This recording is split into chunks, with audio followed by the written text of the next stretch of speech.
शकुंतला देवी आज बहुत खुश थी, जिसे देख गांव की औरतें आपस में खिचड़ी पकाते हुए, देख लो अनीता बहन, ठाट बाट हो तो ऐसे लाखों रुपए की मखमली साड़ी, सर से पैर तक सोने की गहने। जो भी लड़की इस पुश्तैनी खानदान की बहू बनकर आएगी, उनकी तो 5 उंगलियां समझ लो घी में है। हाँ तो कोई गरीब लड़कियों को थोड़े ना भी हकला रही है शकुंतला जी। एकदम अपने जोड़ का खानदानी घर परिवार ढूंढा अपने दोनों बेटों के लिए। लड़कियां भी धनी और पुश्तैनी परिवार से ही ताल्लुक रखती हैं। देख नहीं रही, लड़की वालों ने 21 थाली सोने की और 51 थाली चांदी की चढ़ाई है। इसके अलावा 2 खानदानी जमीन भी दहेज में दे रहे हैं। अनीता, मंजू इसी तरह आपस में बात करती हैं। तब सब जन तिलक की दावत खाकर पुश्तैनी हवेली से खुशी खुशी अपने घर चले जाते हैं। तब शकुंतला अपनी गरीब सेविका सुजाता को चांदी की थाली में खूब सारा व्यंजन सजाकर ले जाते देखकर टोकती हैं। सुजाता, वहीं ठहर जाओ। ये चांदी की थाली में शाही व्यंजन किसके लिए लेके जा रही हो? बेचारी सुजाता अमीर शकुंतला के आगे असहज होकर स्तब्ध सी खड़ी रह जाती है। जी रानी साहिबा, दरअसल क्या हुआ? सुजाता, तुम्हारे मुंह में दही क्यों जम गई है? मैं अच्छी तरह से जानती हूँ तुम ये शाही भोज अपनी 2 कौड़ी की गरीबजादी बेटियों के लिए लेके जा रही थी ना। बेचारी गरीब सुजाता की आंखों में सच्चे आंसुओं के सिवाय कोई दूसरा सबूत नहीं था। तभी दौलतराम ने कहा, शकुंतला जी, आप कैसी बातें कर रही हैं? सुजाता बहन हमारी पुश्तैनी घराने में बरसों से काम कर रही हैं।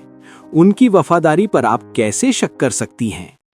ओ जी, इन नौकर चाकर का क्या ही भरोसा। जीवन भर नमक रोटी खाने के अलावा इनकी औकात तो होती नहीं इतना शाही भोज खाने की। क्या ये गरीब नौकर मौका पाते ही जिस थाली में खाएंगे उसमें छेद नहीं करेंगे? दरअसल शकुंतला गरीबों को हीन भावना से देखती थी। यहाँ तक कि अपनी पुश्तैनी घराने में काम करने वाले नौकर चाकर से वो जूते की नोक पर काम करवा लेती थी। वहीं दौलतराम का स्वभाव बिल्कुल विपरीत था। वो अपने पुश्तैनी खानदान में काम करने वाले माली से लेकर बावर्ची, नौकर सभी को परिवार का हिस्सा मानते थे।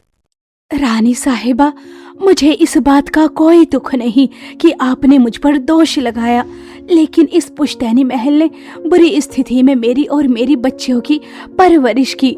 मैं इस घराने से नमक चोरी करने का सोच भी नहीं सकती।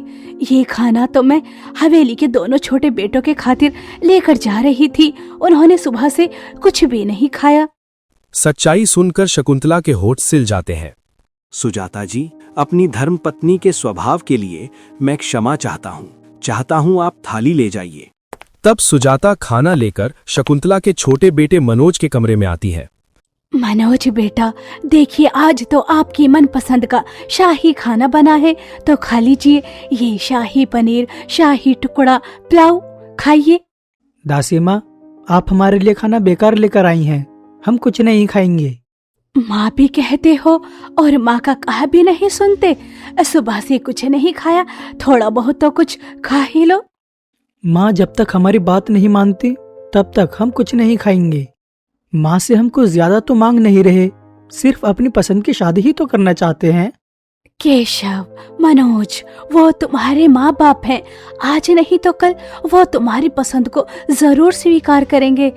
वैसे वो खुशकिस्मत लड़कियां कौन हैं जिससे तुम शादी करना चाहते हो? दासी माँ, उन लड़कियों को आप बहुत अच्छी तरह से जानती हो। चलो अब तुम दोनों गुस्सा थूक दो और खाना खाओ। पुश्तैनी महल में दासी की जिम्मेदारियां निभाकर सुजाता अपने कच्चे मिट्टी के झोपड़ में आ जाती है, जहां उसकी दोनों गरीब दर्जी बेटियां कपड़े सिल रही थीं। राधा, मीनाक्षी बिटिया, भोर के 4 बजे से बिना खाना पीना खाए अभी तक कपड़े सिल रही हो? नहीं माँ, खाना तो हमने कब का खा लिया, उसके बाद ही सिलाई पर बैठे हैं। देखो माँ, हमने तुम्हारे लिए बॉर्डर लगाकर साड़ी ब्लाउज बनाया है। माँ, तुम पुश्तैनी महल की शादी में यही पहन कर जाना। ये हरे रंग की साड़ी तुम पर खूब खिलेगी। सुजाता को अपनी बेटियों की सिली हुई साड़ी खूब पसंद आती है। जुग जुग जीती रहो बिटिया। मैं तो तुम्हें पेट में रूखा सूखा खिलाने के अलावा कोई भी आराम पूरा नहीं कर पाती। बस भगवान से दिन रात एक ही विनती करती हूँ कि वो तुम्हें अच्छा घर द्वार और मनचाहा वर दे, जहाँ तुम सदा खुश रहो मेरी बच्चियों। और हमारे जाने के बाद तुम्हारा क्या होगा माँ? हमारे बिना अकेली पड़ जाओगी तुम। इस घर में बेटी मेरा जीवन तो कट ही चुका है, लेकिन तुम दोनों के आगे सारी जिंदगी बाकी पड़ी है। अब तो बस तुम्हारी गरिमा की यही अंतिम इच्छा है कि तुम शादी करके अपना संसार बसा लो। वैसे भी हर किसी की किस्मत में सीता जी की तरह महलों की दुल्हन बनना तो नहीं लिखा। बस अपने जीते जी तुम्हारा कन्यादान कर देना चाहती हूँ। माँ बेटी आपस में बात कर रही होती हैं, तभी कोई उनकी झोपड़ी का दरवाजा खटखटाता है। राधा और मीनाक्षी ने बाहर आकर देखा तो सामने दौलत राम खड़े थे। क्या सुजाता बहन का घर यही है? जी हाँ, यही है। हम उनकी बेटियां हैं। मैं राधा और ये मेरी छोटी बहन मीनाक्षी। प्रणाम। राधा और मीनाक्षी ने पैर छूकर प्रणाम किया। सादे से सलवार सूट में उनकी सादगी भरी सुंदरता निखर रही थी। दौलत राम को राधा और मीनाक्षी देखते ही अपने दोनों छोटे बेटे मनोज और केशव के लिए जज गईं। घर जाकर दौलत राम ने ये बात शकुंतला से कही। दौलत जी, आपका दिमाग तो खराब नहीं हो गया? आप हमारे दोनों छोटे बेटों का रिश्ता उस दो कौड़ी की गरीबजादी लड़कियों के साथ कैसे जोड़ सकते हैं? शादी विवाह रिश्ते बराबरी में अच्छे लगते हैं या ज्यादा से ज्यादा 19-20 का फर्क चलता है? पैर की धूल को माथे पर लगाने से वो चंदन नहीं बन जाता। शकुंतला जी, तुम क्या चाहती हो कि हमारे बेटे हमसे इसी तरह नाराज रहें, हमसे बात ना करें? अरे उन्होंने अपनी जिंदगी में हमसे मांगा ही क्या है? सिर्फ वो सुजाता की बेटियों से शादी ही तो करना चाहते हैं। और मैं देख कर आया हूँ, दोनों बच्चे बहुत अच्छी हैं। मेरा दिल कहता है वो हमारे पुश्तैनी परिवार को सदा जोड़ कर रखेंगी। दौलत राम के समझाने पर शकुंतला गरीब सुजाता की बेटियों को अपने घर की बहू बनाने के लिए राजी हो जाती है और पूरी धूमधाम के साथ अपने चारों बेटों की शादी अमीर गरीब बहुओं से करवाकर ले आती है। जहां गृह प्रवेश में निधि और कोमल का लाखों का लहंगा खूब हाईलाइट हो रहा था, जिसे देख अमीर कौशल्या प्रशंसा करती है। वैसे शकुंतला जी, तुम्हारी शहर वाली दोनों बहुओं का डबल शेड दुपट्टे वाला डिजाइनर जोड़ा काफी सुंदर लग रहा है और लहंगे का रंग भी हल्का गुलाबी है, इसलिए बिल्कुल रॉयल लुक आ रहा है। तुम्हारी पुश्तैनी खानदान में अमीर शहर वाली बहुएं ही मेल खा रही हैं। बाकी गांव की गरीब वाली बहुओं ने तो कुछ ज्यादा ही सादा लहंगा पहना है। दोनों गांव की बहू की शादी के पहनावे की बुराई और दोनों शहर की बहू अपने एक्सपेंसिव लहंगे की प्रशंसा सुनकर खुश होती है। OMG, मुझे तो अपनी दो कौड़ी की देवरानियों की ड्रेसिंग सेंस को जज ही नहीं करना पड़ा। ये कमी तो आंटी जी ने ही पूरी कर दी। अमीर पड़ोसन को इस तरह से गांव की बहू के पहनावे पर टिप्पणी करते देखकर दौलत राम बोलते हैं, जरूरी नहीं कि महंगे लिबास में ही सुंदरता खिले। सादे कपड़ों में व्यक्ति की सुंदरता और ज्यादा खिलती है। वैसे अभी रिसेप्शन पार्टी होनी बाकी है, तब तय कीजिएगा कौन सी बहू सुंदर है। ससुर को राधा और मीनाक्षी की तरफदारी करना अमीर सास और दोनों शहरी बहू को चुभ जाता है। सबके जाते ही शकुंतला दोनों गांव की बहू को खूब सुनाती है। अभी इस पुश्तैनी खानदान में तुम्हारे कदम भी नहीं पड़े और तुमने सबके सामने हमारी थू थू कर दी। एक अच्छा जोड़ा खरीद कर पहनने की औकात नहीं थी क्या? मम्मी जी, हमारी दो कौड़ी की देवरानियों के पास इतनी हैसियत भी तो होनी चाहिए कि इतना महंगा ब्राइडल जोड़ा खरीद कर पहन सके। हमारे डैडी ने हम दोनों को 2 अलमारी दी हैं। ये चारों suitcase designer dress, expensive sari और गाउन से भरा हुआ है। हाँ, हम तो जो एक ड्रेस पहन लेते हैं दोबारा उसे रिपीट भी नहीं करते, लेकिन ये गांव की बहुएं तो लगता है एक ड्रेस को कई बार पहनने वाली हैं। मुझे तो अपनी गांव की देवरानियों के बच्चों वाला बक्सा देखकर हंसी आ रही है। अरे इनकी गरिमा ने तो बस 2 जोड़ी कपड़ों में ही विदा कर दी होगी। पता तो है ही, पुश्तैनी खानदान की बहुएं बनी है तो एक से बढ़कर एक कपड़े पहनने को मिल जाएंगे। दहलीज पर खड़ी राधा और मीनाक्षी का इस तरह से अनादर होता देखकर मनोज बोलता है, माँ बस बात खत्म कीजिए। तब खटास भरे मन से शकुंतला अपने दोनों गांव की बहू का गृह प्रवेश करवाती है। मनोज, केशव, बहू को कमरे में ले जाओ। जी पापा।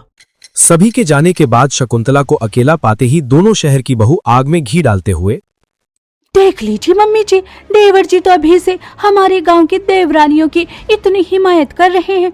मुझे तो डर है कहीं देवरानी जी आगे देवर जी को पूरी तरह से बदल ही ना दे। कोमल बहू, निधि बहू, ऐसा तो मैं हरगिज नहीं होने दूंगी। लेकिन अगर मेरे दोनों छोटे बेटे जोरू के गुलाम बन गए ना, तो इस पुश्तैनी जायदाद में से एक टुकड़ा भी उनके हक में नहीं जाने दूंगी, ताकि मेरी गरीब गांव की बहुएं राज करें। उनकी गरीब माँ ने दिया ही क्या है, एक जोड़े में तो विदा कर दिया। कोमल, ये लगा तेरे निशाने पर। वेल डन कोमल। मीनाक्षी, आज तक यह कमरा केवल मेरा अकेले का था, पर आज से तुम्हारा भी है। मैंने तुम्हारे लिए अलमारी खाली कर दी है। केशव जी, आपको पूरी अलमारी खाली करने की आवश्यकता नहीं थी। मैं केवल 2 जोड़ी कपड़े ही लेकर आई थी, थोड़ी सी जगह में ही काम चल जाता। वैसे मैं तुम्हारे लिए उपहार लेकर आया हूँ। केशव गिफ्ट बॉक्स मीनाक्षी को देता है। जैसे ही मीनाक्षी उसे खोलती है तो उसके अंदर बहुत ही सुंदर सी साड़ी और उसके साथ डायमंड का चूड़ी नेकलेस भी होता है। तुम्हें पसंद तो आया ना? जी केशव जी, ये साड़ी बहुत सुंदर है। अगर तुम्हें पसंद है तो अभी पहन लो। केशव जी, आप तो जानते ही हैं मैं गरीबी भरी रहन सहन में रही हूँ। इतना एक्सपेंसिव नेकलेस पहनूंगी तो हरदम एक बेचैनी सी बनी रहेगी। इतनी महंगी साड़ी है, मैं इसे रिसेप्शन पार्टी में पहन लूंगी। जैसा तुम्हें ठीक लगे। मनोज भी राधा को वैसा ही गिफ्ट देता है जैसा केशव मीनाक्षी को देता है। अगले दिन दोनों बहनें अपने छोटे से संदूक में से सिंपल सी साड़ी निकालती हैं और नहा धोकर रसोई घर में आती है, जहां दोनों शहर की बहू पहले से मौजूद थीं और उन्होंने काफी मॉडर्न स्टाइल की साड़ी पहन रखी थी। बस बस बहू, सोजी भुन चुकी है, अब क्या उसे जलाकर कोयला करने का इरादा है? शक्कर डालो। जी जी मम्मी जी, डाल रही हूँ।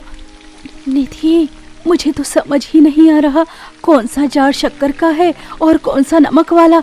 सोचा था सासू माँ को इम्प्रेस करेंगे, मगर मैं तो बुरी फंस गई। कोमल, जो हाल तुम्हारा है वही हाल मेरा है। हमने कभी रसोई में कदम नहीं रखा और अब ये सब करना पड़ रहा है। अरे बहू, इतना क्या सोच रही हो? शक्कर डालो फटाफट से। और निधि बहू, तो फूली फूली पूरियां बनाना, ठीक है? जी मम्मी।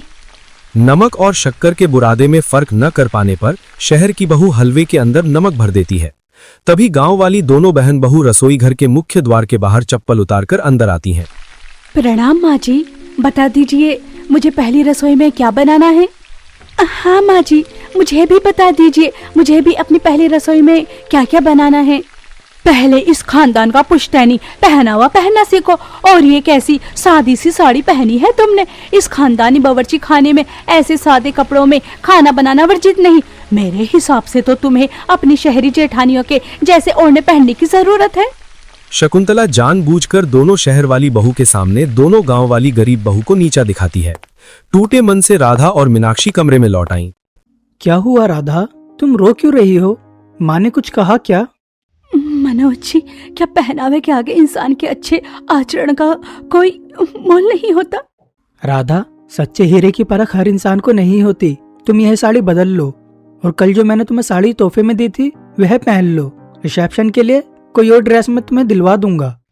केशव मीनाक्षी से यही कहता है और दोनों बहनें उस महंगी साड़ी और ज्वेलरी को पहनकर तैयार होकर शाही बावर्ची खाने में आती हैं। उन्हें देखकर ना चाहते हुए भी शकुंतला तरफदारी करती है। अब लग रही हो तुम बड़े घराने की बहू। अब देखते हैं खानदानी खान पान की परीक्षा में तुम चारों में से कौन अव्वल आता है। मम्मी जी, इसे तो दावे के साथ हम ही जीतेंगे, क्योंकि हमारी गरीब गांव की देवरानियों ने शाही खाने का स्वाद चखा भी नहीं होगा। बनाना तो दूर की बात है। दरअसल अब दोनों शहर की बहुएं अपने गांव की देवरानियों के ड्रेसिंग सेंस से जलकर अंदर अंदर खाक हो रही थीं। इसी जलन में उसने खाना भी खराब कर दिया। ओह गॉड, मेरे इतने एफर्ट लगाने पर भी ये पूरी एकदम कच्ची पक्की फ्राई हो रही है। मेरा तो हलवा अच्छा बना है। निधि दीदी, पूरी को धीमी आंच पर छानोगी तो पूरी फूली फूली बनेगी। अपनी 3rd क्लास टिप्स अपने पास रखो, मैं खुद कुक कर लूंगी। इसके बाद दोनों गांव की बहुएं और दोनों शहर की बहुएं अपना पकाया हुआ खाना परोसती हैं, जहां दोनों गांव की बहू सर पर पल्लू करके परोसती हैं, जिसमें उसका संस्कार और सादापन साफ झलक रहा था। वहीं मॉडर्न लुक दिखाने के चक्कर में दोनों शहरी बहू ने डिजाइनर साड़ी पहन रखी थी। ये कैसा खाना बनाया है तुमने? किसी भी चीज में दम नहीं है। सच में निधि बहू, तूने तो सारा खाना बिगाड़ दिया। इन पूरी के अंदर हद से ज्यादा तेल भरा हुआ है, अच्छे से तेल छना भी नहीं। ये शाही पनीर भी बेकार है, मेरा तो मुंह का स्वाद ही बिगड़ गया। मम्मी जी, मैंने सबके लिए हलवा भी बनाया है, उसे ट्राई कीजिए, टेस्ट ठीक हो जाएगा। हाँ, हलवा ही चखा दे, देखने में तो एकदम स्वादिष्ट लग रहा है। ऐसा कहते हुए शकुंतला एक चम्मच हलवा भरकर खाती है, पर नमक भरे होने के चलते उसकी शक्ल बन जाती है। लगता है भाग्यवान हलवा तुम्हें कुछ ज्यादा ही पसंद आ गया। ये लो, बड़े चम्मच से खाओ। भड़कते हुए शकुंतला सारा हलवा थूक देती है। कोमल बहू, निधि बहू, खाना बनाने में तुम्हारा हाथ कुछ ज्यादा ही खिंचा हुआ है। और लाओ अपनी मनपसंद की अमीर मॉडर्न बहू चुनकर, बस मेकअप करवा लो। दोनों छोटी बड़ी बहू ने कितना स्वादिष्ट खाना बनाया है, खाकर देखो। अरे, मेरी दोनों शहर की बहुओं ने पहली रसोई की रस्म निभा दी, ये बड़ी बात है। और वैसे भी बावर्ची खाने में खाना बनाने के लिए घर में दर्जनों रसोइया हैं, वो क्या रहकर अचार डालेंगे। वैसे भी रसोई में खाना बनाकर मुझे मेरी शहर की बहुओं का दूध जैसा दमकता चेहरा खराब नहीं करवाना। चलो बहुओं, मैं तुम्हें रिसेप्शन पार्टी में पहनने के लिए जोड़ा दिखाती हूँ। शकुंतला अपनी दोनों बड़ी शहरी बहू को अपने साथ कमरे में ले जाती है और एक बड़ा सा संदूक खोलती है, जिसे देखकर निधि, ये संदूक तो देखने में ही सदियों पुराना बाबा आदम के जमाने का लग रहा है। पता नहीं इसमें रिसेप्शन पार्टी की ड्रेस कहाँ से ही निकलेगी। तब शकुंतला संदूक के अंदर से पुश्तैनी 2 रिसेप्शन ड्रेस निकालकर अपनी दोनों शहर वाली बहू को देती है, जो कि काफी ज्यादा भारी और पुराने डिजाइन की थी। कोमल, निधि बहू, ये दोनों जोड़े पुश्तैनी हैं। 3 पीढ़ी से यही पोशाक बहुएं पहनती आ रही हैं रिसेप्शन पर। मैंने इसे तुम्हारे लिए सहेज कर रखा था, इसलिए आज से तुम्हारी अमानत हुई। रिसेप्शन ड्रेस का ओल्ड डिजाइन देखकर मॉडर्न शहर की दोनों बहू उसे पहनने से साफ मना कर देती। आई एम सॉरी मम्मी जी, लेकिन मैं ये ड्रेस रिसेप्शन पर नहीं पहनने वाली। ये ड्रेस दिखने में कितना डल और ओल्ड फैशन लग रहा है, मैं नहीं पहन सकती। और वैसे भी ये मुझे आएगा भी नहीं। अरे, मैं कौन सा तुम्हें यह रिसेप्शन ड्रेस जीवन भर पहनने को बोल रही हूँ। बस कुछ देर पहनकर बैठना है, इससे पूर्वजों की परंपरा रह जाएगी। सॉरी मम्मी जी, बट मुझे इस पुश्तैनी रीति रिवाज और परंपराओं की बिल्कुल भी नहीं पड़ी। वैसे भी हम अपने लिए रिसेप्शन की ड्रेस डिजाइन करवा चुके हैं। इतना कहकर कोमल और निधि कमरे से चली जाती है, जिससे शकुंतला का अरमान टूट जाता है। तभी दोनों गांव की बहू कमरे में दाखिल होती है। माँ जी, अगर जेठानी जी ये ड्रेस नहीं पहनना चाहती तो यदि आपकी इच्छा हो तो इसे रिसेप्शन पर हम पहन लें। हाँ, क्योंकि यह कलर और डिजाइन हमें बहुत ही ज्यादा पसंद आ रहा है। अगर आपकी इच्छा हो तो हम रिसेप्शन पर यह ड्रेस पहन सकते हैं। पर ये तुम्हें फिट नहीं आएगी। माँ जी, हम दोनों सिलाई जानते हैं, इसे हम ठीक कर लेंगे। तो ठीक है, ले जाओ। दोनों गांव की बहुएं रिसेप्शन ड्रेस लेकर अपने कमरे में आ जाती है। वहीं दरवाजे के पीछे खड़ी दोनों शहर की बहू, देखो तो, ये गांव की देवरानियां मक्खन लगाने से बाज नहीं आती। जब देखो संस्कारी, कुशल और गुणवान बहू बनने का मेलोड्रामा करती रहती हैं, और फिर सासू माँ को लेक्चर झाड़ने का मौका मिल जाता है। इनकी वजह से हम अपनी रिसेप्शन ड्रेस स्पॉइल नहीं होने देंगे। मीनाक्षी और राधा अपने कमरे में आकर सिलाई मशीन पर ड्रेस लेकर बैठ जाती है। राधा, इस लहंगा चोली के अंदर तो काफी मार्जिन है, इसे खोल लेते हैं। तुम ठीक कह रही हो, और मैं इस लहंगे के बॉर्डर पर लेस लगा देती हूँ, क्योंकि लेस का रंग हल्का पड़ गया है। नया बॉर्डर लगा दूंगी तो और सुंदर लगेगी। दोनों गांव की बहू पूरी लगन और परिश्रम से उस ड्रेस की सिलाई कढ़ाई करती है। वहीं दोनों शहर की बहू अपने बॉडीकॉन ड्रेस को पहनकर, निधि यार, इस बॉडीकॉन ड्रेस में मेरा लुक कितना औसम आ रहा है। कल तो रिसेप्शन पार्टी में मैं ही छाने वाली हूँ। कोमल, मैं भी किसी हीरोइन से कम नहीं लग रही हूँ। हाँ, वो तो है, मगर कहीं ऐसा ना हो वो 2 कौड़ी की हमारी गांव की देवरानियां हमसे भी ज्यादा अच्छी ड्रेस बना ले। ऐसा हो ही ना जाए। निधि की बातें सुनकर कोमल को भी लगता है कि गांव की बहू रिसेप्शन पर अच्छी ड्रेस नहीं पहनेंगी। अगली सुबह कोमल अपने देवरानी के कमरे में आती है, जहां वो गांव की दोनों बहन की रिसेप्शन ड्रेस रखी हुई थी, जिसे देखकर कोमल दंग रह जाती है और उसकी जलन इतनी बढ़ जाती है, कैंची से काटकर दुपट्टा खराब कर देती है। अब देखती हूँ बिना दुपट्टे के ये कैसे इस ड्रेस को पहनती हैं। बड़ी आई थी हमें टक्कर देने। जलन में आकर कोमल मीनाक्षी और राधा का दुपट्टा खराब करके चली जाती है, जिससे दोनों बहन दुखी हो जाती है। राधा, ये हमारे जोड़े का दुपट्टा किसी ने खराब कर दिया। रिसेप्शन में ज्यादा समय नहीं है, हमें कुछ ही देर में हॉल में जाना होगा। मीनाक्षी, अब रोने धोने से कुछ नहीं होगा, हमें इस ड्रेस के दुपट्टे को ठीक करना होगा तुरंत। मीनाक्षी और राधा अपनी आंसू साफ करती है और फिर उसे फटे हुए दुपट्टे के हिस्से को मोती से टांग कर सजा देती है और दोनों गांव की बहू गजरा, बिछुआ, भरी मांग का सिंदूर, चूड़ी सब कुछ अच्छी तरह से पहनकर रिसेप्शन पार्टी में लंबा सा घूंघट डालकर आती है। सब दोनों गांव की पुश्तैनी जोड़े को आंखें जमाकर देखने लगते हैं। अरे, यही तो शकुंतला जी की दोनों गांव वाली बहुएं हैं ना। देखो तो जरा, इनकी रिसेप्शन ड्रेस कितनी जच रही है, एकदम जोधाबाई लग रही है इस पहनावे में। तभी दोनों शहर की बहू की एंट्री होती है, जिन्होंने बॉडीकॉन, गाउन, हाई हील्स और खूब सारा मेकअप करके इतराते हुए आती हैं। हेलो आंटी, हमें बताइए हम कैसे लग रहे हैं। दोनों शहर की बहू की रिसेप्शन ड्रेस मॉडर्न पहनावा देखकर सभी नाते रिश्तेदार, सगे संबंधी से लेकर पड़ोसन बातें बनाने लगती हैं। हाय हाय, तौबा तौबा, शकुंतला जी, तुम्हारी दोनों शहर की बहुओं ने तो जरा भी पुश्तैनी मान मर्यादा का मान नहीं रखा। एक्सक्यूज मी आंटी जी, मेरी बॉडी पर मैं जो मर्जी पहनूं, आप सब लोग होते कौन हैं मुझे जज करने वाले। अपनी दोनों शहर की बहू का रिसेप्शन में ऐसा बर्ताव देखकर शकुंतला के दांत खट्टे हो जाते हैं। तुम दोनों एकदम चुप रहो। अगर तुम्हें यही रंग दिखाना था तो आई ही क्यों, कम से कम हमारे परिवार की नाक तो नहीं करती। एक्सक्यूज मी सासू माँ, हम आपके गांव की गरीब बहुएं नहीं हैं जो आपके ताने सुने। अगर हम पर जोर जबरदस्ती की ना तो सबको चक्की पिसवा देंगे, फिर इस पुश्तैनी खानदान की शान बान खत्म हो जाएगी। हाँ, इन दोनों गांव की गरीब देवरानियों के ओल्ड फैशन ड्रेसिंग सेंस की वजह से सबने हमारी रिसेप्शन ड्रेस पर कमेंट किया। यहाँ तक कि अम्मी, तुम्हारी माँ ने भी मेरी इंसल्ट की और तुमने कुछ भी नहीं कहा। कोमल, अगर तुम्हारा पहनावा सही ढंग का होता तो मैं तुम्हारे पक्ष में बोलता भी। तुम इस पुश्तैनी खानदान की इज्जत और सम्मान हो, तुमको ऐसे कपड़े शोभा नहीं देते। अपने अपने पति के मुंह से मीनाक्षी और राधा के पहनावे की प्रशंसा सुनकर कोमल और विधि को हजम नहीं होता और वो मन में अलग खिचड़ी पकाने लगती है।